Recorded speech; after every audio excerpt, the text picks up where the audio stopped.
Welcome to Doug in Exile. Jeremy at The Quartering is talking about a change in YouTube's policy about banning channels, and it definitely affects us.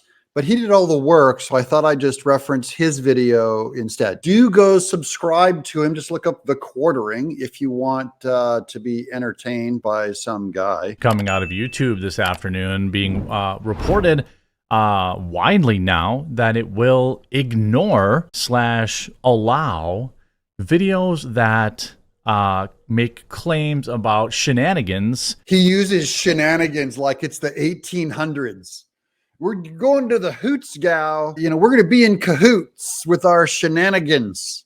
It's like an old man. There's election shenanigans.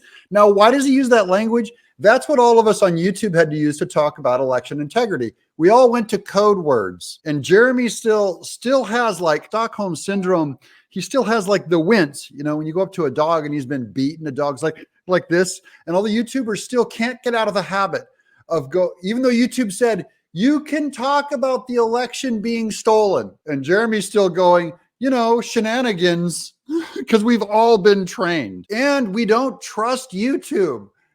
Deep down, this is going to go into the whole thing about this whole policy. Deep down inside, conservative or just center people who use regular language, professional YouTubers feel like YouTube is after them and going to destroy our channel any minute. That's how it feels. And YouTube knows that's how we feel. What a great working environment you got there. How would the bookkeepers like to be suddenly unemployed?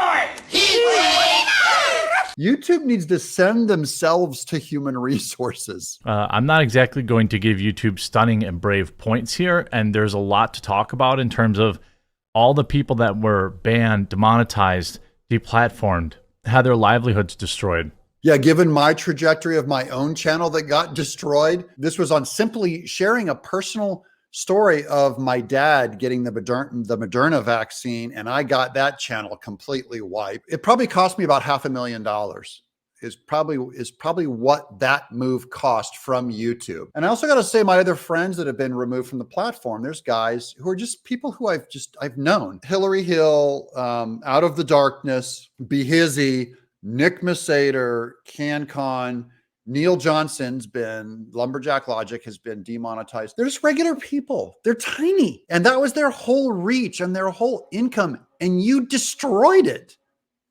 Now I got a frog croaking out there. This is why people feel like the YouTube brand is to not listen to these small guys. I don't know if they just called me on the phone today talking about this thing on The Quartering going, did you hear? YouTube is reversing their position on election integrity, that you can now freely talk. They were all excited going, I wonder if we'll get our channel back. And I just thought to myself, there aren't enough employees at YouTube even to look at the amount of accounts, thousands of accounts they destroyed. They can't refurbish them and bring them back. And basically our name is over in YouTube, buried in their kludge code somewhere with some kind of a red flag that puts me on about the same level as a terrorist on my other channel. Like I can't even access YouTube from certain Google accounts. Like I try to get in and I just put in YouTube at the top. It won't let me go to YouTube. Like it's that level of an insane ban. Will they be allowed? Will they be welcomed back to the platform? This is not a welcome yet, just so you guys know. This is a turning of policy. YouTube should be very careful to allow more people to come on and at least start their channel and give them a shot at getting monetized. YouTube purposefully come out and invite the right wing, say, hey, conservatives, you know, I'm not talking about anti-Semites. I'm not talking about crazy QAnon people, but hey, mainstream conservatives, family people that just want to talk about the election, we're YouTube. Come back home. We invite you. We're sorry we went a little nuts. You could say that. Just release that. You can say that right now to conservatives. Invite them back. That would take some level of intellectual honesty. I hope you have. Got my doubts. You know, it's odd. Really weird timing. And I think there's probably more than meets the eye here, but if there was any more than meets the eye, they'd be looking for the one spark or whatever the hell that cube thing is. By the way, my first response to this is, I don't believe you. this is my main source of income right now. Do I really want to trust that YouTube really wants me to have free speech? Is that their brand? now, just minutes ago, YouTube reverses policy that banned claims of fraud in the 2020 election. Something else is going on. I have my theories. Let's let the quartering continue. YouTube has reversed a policy that banned any claims that Trump was screwed. Once again, Jeremy in that clip said Trump was screwed because they can't say that they believe the election was stolen. They've been retrained, mentally abused by YouTube. And the threat goes all the way down to monetization, where it's like a Pavlovian response, where if you say the right thing, ding, you get a green dollar sign and you get monetized. YouTube wasn't just trying to change the opinions of the audience. They were trying to manipulate the creators to get us to agree with their Democrat or mainstream media or whatever the talking point is. That's what bugs me so much. And it doesn't work, guys. You'll see this later in this article. It's not effective. It doesn't work. It actually has the opposite effect. I think the reason why there's more conspiracy theorists, lunatic conspiracy theorists walking around today on the right, there's more of them than we've ever had before, partially is because YouTube tried to fix the conversation. YouTube tilted the scales. It manufactures conspiracy theorists. Ironically, they're going, we're trying to keep the world out of danger with the January 6th-ness of what everyone's going to do if we allow free speech. Instead, YouTube probably contributed more to a potential revolution or cultural civil war by crushing it down and manufacturing it and making people feel like we have no voice. Big tech is against us. There's only one thing to do. YouTube did that. You need to be retrained into believing in the power of free speech. According to a new statement from the video platform, quote, the policy first enacted back in December 2020 has curtailed constitutionally protected speech, according to YouTube, and will no longer be in place starting on Friday. Quote, 2 years, tens of thousands of video removals, and one election cycle later, we recognized it was time to reevaluate the efforts of this policy in today's changed landscape, YouTube said in a statement on its website. I don't understand this. I love this too. Look at the quartering. He's going, I don't see the changed landscape. Nothing has changed. That's why it's so suspicious. And by the way, this is what happens when a company isn't transparent about its motives. Okay, YouTube has not been transparent, saying the changed landscape. You know what? Spell it out. Say exactly what changed. What changed? Like, as in, we were wrong in thinking that it damaged the world, or we were wrong thinking that Dominion could come after us, even though we're protected by Section 230. We were wrong that, tell us what is the new information? Everything is vague with YouTube. They really don't want to take a piece of information that's in their head and pass it to you. They don't want the information going to you. That's what bugs me. YouTube, hire me to be your spokesman. I will help you. I will help fix your brand from being known as the most censorious brand to I'll change your brand to? I'll change it to YouTube. I'll change it to you get to programming and have open talks on a tube, a TV network. We'll call it YouTube. That's your brand. Fix it. There is something else going on here. Why now? This happened on Twitter also, by the way. Everyone knew, even though Twitter never revealed to us the code, everyone knew Twitter was dampening down your reach. Everyone could feel it. We've all spent enough time online now to know when you're secretly manipulating things behind our backs, when you're dampening down our subscribers or dampening down our monies or dampening down our reach. By the way, I look at YouTube and overall, I'm happy. I go, YouTube, I can't believe that you increase my reach. I see you increasing it also. I go, YouTube is helping and blessing my channel. Why? The quartering goes, this doesn't make sense. That's what everyone thinks when you come out with vague descriptions of everything. It's they don't trust you. And we can see that because we know deep down inside, you don't really believe that something changed on the ground is why you did it. Something is going on now. I have my own theory. And I think it's because YouTube has become the brand that means censorship. How bad is it that if you want good right-wing conservative opinion, you have to go to a Chinese communist channel over YouTube? And then now the Trump campaign and DeSantis campaign are going to decide, where are we going to spend our $1 billion in the next year and a half on campaign right now? Right now, my channel, which is right-wing conservative, it's mostly Biden videos, Biden commercials. Biden is buying advertising revenue on my channel, telling my audience, hey, everyone, support Biden, give money to his campaign. That was purchased by the Democrat Party. Why on earth would Trump, the Republican Party, or DeSantis buy ad time on YouTube? They'd be crazy. With the very few channels that will allow us to even talk, I believe that's it. It's to build back. That's why I'm saying YouTube's message should be, conservatives, come back. We're sorry. Republicans, we're sorry. People who thought something maybe wasn't right about the vaccine, people who said normal things that people have been saying for 150 years about our elections, which is that something could be odd about our elections. We're sorry. Come back.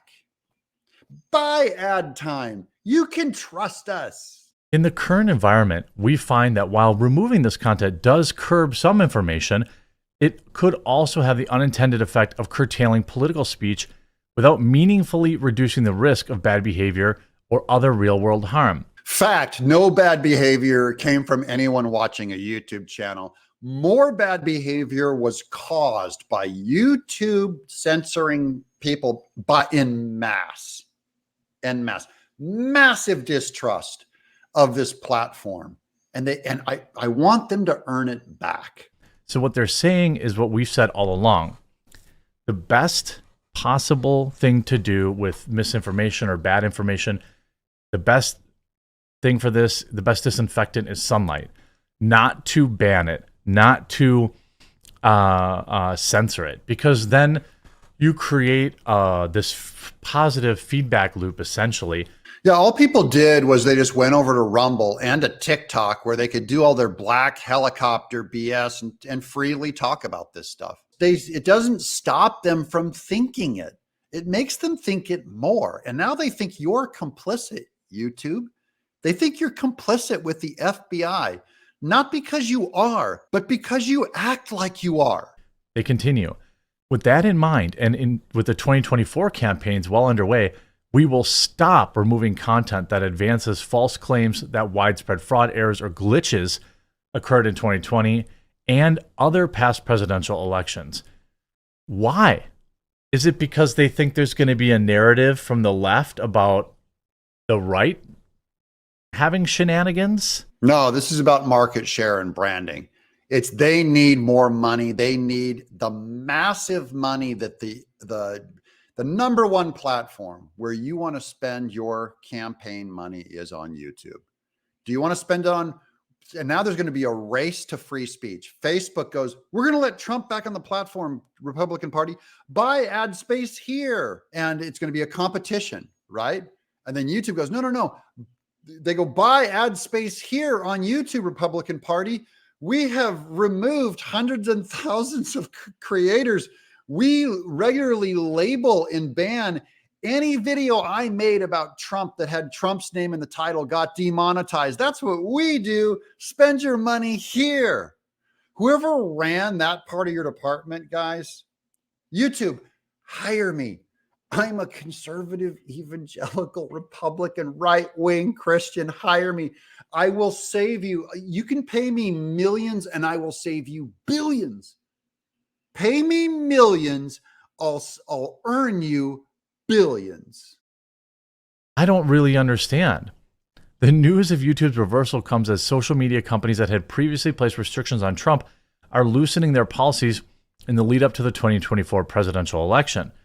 I wonder if it's because so many people left. It's because this is going to be the most funded campaign year in the world, and YouTube doesn't want to miss out on those dollars. It's going to be billions beyond the amount of money these parties spend on ads. YouTube better change their policy. And by the way, they wouldn't even be able to do a normal Trump speech with the old, remember the old policy was, if you question the election results, you will get banned off the platform automatically. It automatically banned any mention of Trump, because Trump, every time he's on his campaign, he's going, this election was stolen from me. The election is crooked, and YouTube would automatically ban those. Like, YouTube literally could not show any Trump speech for a year. And then they're going to try and raise money on advertising for Trump. It's not going to work. They know they have to change that policy. And nobody, not one person, ever got hurt believing that policy. Nobody. And by the way, half the Democrats believe it too. Half of your people even believe it. No one got hurt. Denying election results is like an American tradition. I wonder if this is a move that, YouTube is like, wow, a lot of people are using alternative tech platforms now. A lot of people are using Rumble. A lot of people are using BitChute, Odyssey. It's not Rumble, BitChute, or Odyssey. They're so small, nobody cares. They have zero effect. Twitter is a legit threat, but the biggest one, and everyone knows it, is TikTok. It's TikTok. If TikTok ever figures out how to do correct advertised revenue, the Republican Party, to get young voters, is going to TikTok. Twitter is pretty darn unregulated. Now, you can't make any money posting videos there unless you charge your viewers, which is dumb. So like the only way you can earn a living right now is by making your viewers pay to see your videos. Yeah, that's the biggest problem, is the business model on Twitter needs to change so that we share in the ad revenue on Twitter, just like we do on YouTube. It's what makes YouTube the most popular platform for creators to go on. I just talked to all my conservative creators that are over on Rumble, BitChute. They go, we can't afford to do this anymore. We're going to quit. We're not going to do pro-Trump videos anymore. We're done. So big victory, Rumble. Good job, guys. Everyone's getting out. They can't afford to put the material out because your platform sucks. And everyone has to come here on YouTube because the platform works so great. People don't want to pay for the content. They want it free. And they'll sit there and they'll watch a commercial. And that's why YouTube, I don't have to run a business. When I do YouTube, I don't have to beg you for money. I get to stick to my job of just being creative. I put it on the platform. You watch the commercial, and YouTube pays me more than I've ever gotten paid on a job in my life. It just works. The only thing that doesn't work about YouTube is their brand is censorship. But that will eventually change. YouTube will run ads. Twitter will run ads. When Twitter runs ads, and if they run them as well and as profitable as YouTube, YouTube's entire business is over. It's over, YouTube. So you better embrace free speech and embrace the right. Get your head out and go talk to your ad people. I would love to talk to anyone over there. Please reach out to me. Let me talk to anyone over there. I want to help you. I'm a businessman. I created Earthworm Jim. I know how to do mass media. I've been doing it for 30 years. I'm Doug in Exile.